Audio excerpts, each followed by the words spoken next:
agendanya tadi syuting di Trans TV, salah satu program Trans TV. Lalu sekarang bertemu rekan-rekan media. Kak Alisa, hari ini kan mirip dengan BRB.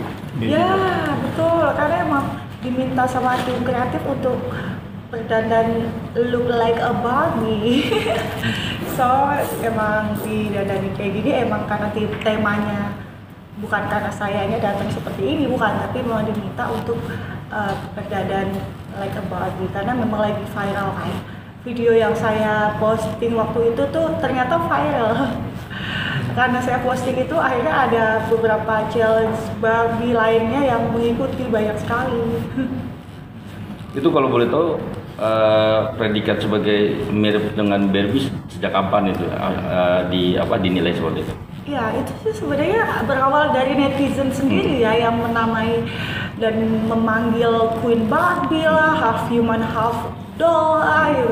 Nah, dari banyaknya netizen yang seperti itu akhirnya saya suka refleks aja gitu, kayak waktu itu bikin konten lagi menunggu photoshoot yang beberapa menit gitu, akhirnya saya minta ayo videoin dong gitu, jadi refleks aja tapi nggak sengaja ternyata viral.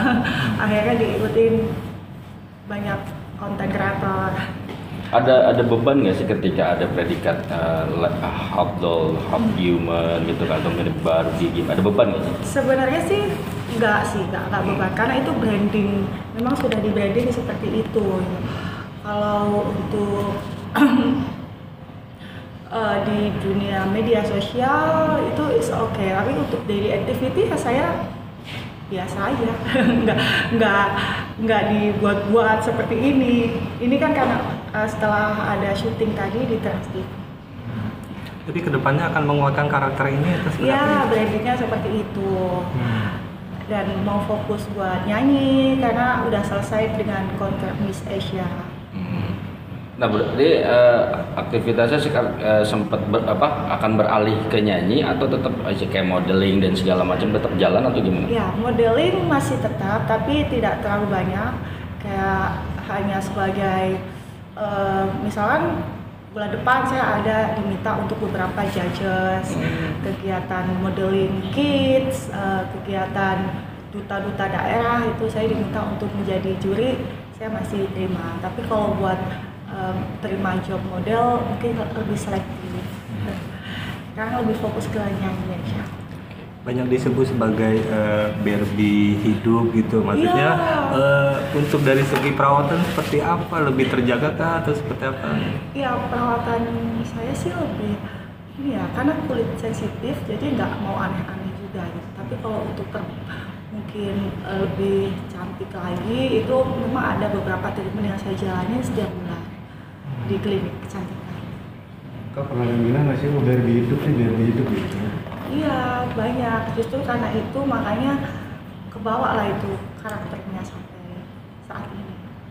Tapi untuk real life ya saya tetap human, not a doll, not Barbie. Biasanya kalau treatment itu apa yang dilakukan paling sering lah? Kalau treatment saya nggak ada yang khusus harus setiap bulan ngapain, tapi biasanya kayak kesehatan, lebih ke bersih gigi, terus wajah juga di apa itu namanya saya lupa ya. Facial ya. Yang ini sih nggak sampai merubah bentuk wajah. Berarti nggak ingin ikut, bukan tren siapa namanya seperti yang artis yang operasi. Ada sih ada planning tapi masih belum, karena itu kan recovery-nya lumayan lama ya. Saya harus cari waktu yang tepat buat melakukan tindakan yang besar gitu. Alisa, untuk setiap harinya memang seperti ini? Tidak. tidak seperti ini. Ini karena temanya aja. Terus kemarin juga launching single lagu itu kan karena temanya memang dibikin half human half doll ya, jadi saya didandanin seperti itu dengan tim saya, dengan karakter saya yang sudah dibentuk selama ini. Koleksi pakaiannya seperti apa? koleksi pakaian saya malah lebih banyak tuh casual ya, kayak celana jeans sama t-shirt gitu aja. Ya, tapi untuk saat on cam seperti ini saya harus dress up. Tapi lebih nyaman ya pakai kayak seperti ini kalau nyanyi. Kalau nyanyi ya, kalau nyanyi seperti ini. Tapi kalau buat daily activity tetap Casual. ya like human, not doll. Akan lebih banyak eksplor rambut juga nggak sih, warna-warninya atau seperti apa gimana? Ya, lebih suka juga kadang seperti ini, kadang lurus gitu.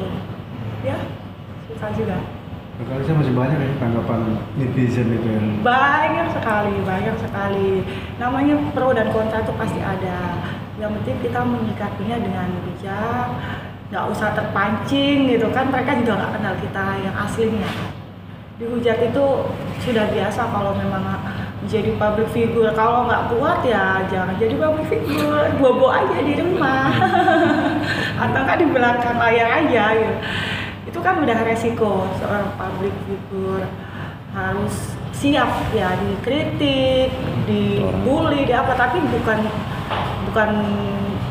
dengan seperti itu terus kita membolehkan ngebully gitu, tidak. Tapi gimana cara kita menyikapinya, kita nggak bisa mengendalikan mulut netizen, jari-jarinya netizen, kita nggak bisa mengendalikan itu, tapi bagaimana kita bersikap aja. Kalau saya sudah nggak nyaman, biasanya sih delete, block, bye, hempaskan. Udah mempersiapkan mental ya. Iya, itu mental udah disiapkan sejak 3 tahun yang lalu saat mengikuti kompetisi Miss Asia itu kan luar biasa juga hujatannya, apalagi lawannya udah bukan di Indonesia lagi kan, se-Asia gitu. Dihujatnya bukan di Indonesia aja, itu wakil-wakil negara lain juga karena kompetisi ya. nextnya mau seperti apa kak Kalisa? Penampilannya? Nextnya penampilannya akan tetap dibuat brandingnya half human half doll itu untuk perform ya. Tapi kalau buat daily activity, kalau misalkan beberapa teman yang melihat saya enggak dia kemarin jalan ke mall biasa aja ya emang half kan, not full doll, half human half doll ya. Oke. Terima kasih.